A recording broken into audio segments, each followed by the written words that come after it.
Hey, Erin, how you doing? Oh, of course, you're welcome. Wasn't coming at this with a frustrating point in terms of starting over. Just wanted to up my game. I get it. That's cool. Yeah. Major recommendation changes have two different versions, different logo. The afraid logo you suggested blends a little too well in the wet sea, and I fussed around with the color masking on the background images.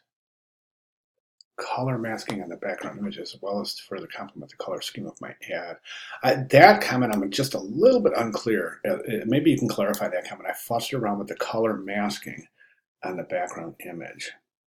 Yeah, let me know that. Just if you can clarify that comment, that would be fantastic. I'm a little unclear as to what you mean by that.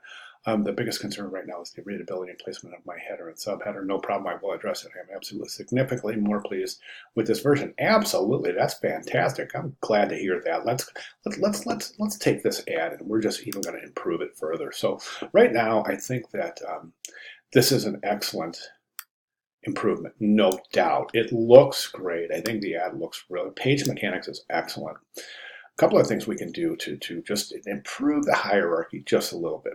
I think the logo is too big. I think it's commanding too much attention and pulling the eye towards the bottom of the ad. Watch my cursor, something like this. That's all you need, just something like that. Now, the viewer will be attracted to the logo based on the color and placement, so I wouldn't worry at all about that. And I think this is the right logo. The reason I don't think the purple logo is working out as well as it could is because it's adding just the background image itself already has a lot of visual weight, specifically this area right here.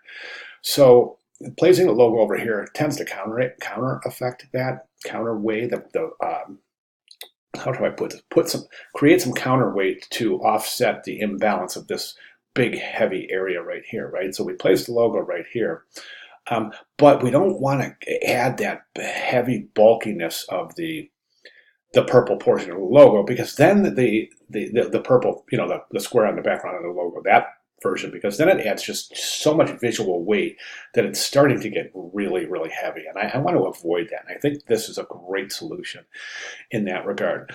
Finally, my recommendation here would be this: 7 nights for the price of 4. That's good. I don't recommend a drop shadow on that at all.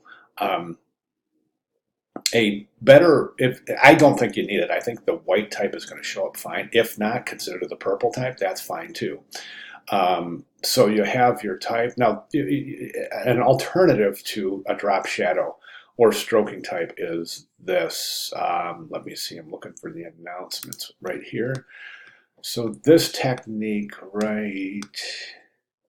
this technique right here, where you offset the type. Go ahead and read this. Should I stroke my type? Read this, and this applies also to drop shadows on type. So this is a better solution right here to offset that type than to try to create a drop shadow. So if you want the purple type, offset it with purple, place the purple behind and nudge it down and over a little bit, or wherever you want that kind of 3D effect to be. But I don't recommend the drop shadow. Try it with white first, just to, again, to lighten the visual weight. Okay, so left aligned, right aligned, right? That's good, that's good. But this causes some tension because this is all right aligned, but the paragraph is left aligned. My recommendation is this: let's establish a good solid right margin, okay, and establish it. I think just right about there where that E is just perfect. So let's go ahead and take this body copy right here and right align it, okay? Now, one thing I would recommend is pulling this away a little bit. Right now, the type is all concentrated right here, and it's creating a little too much visual clutter. So you want to take this paragraph and move it down a little in the composition, okay, while still maintaining readability.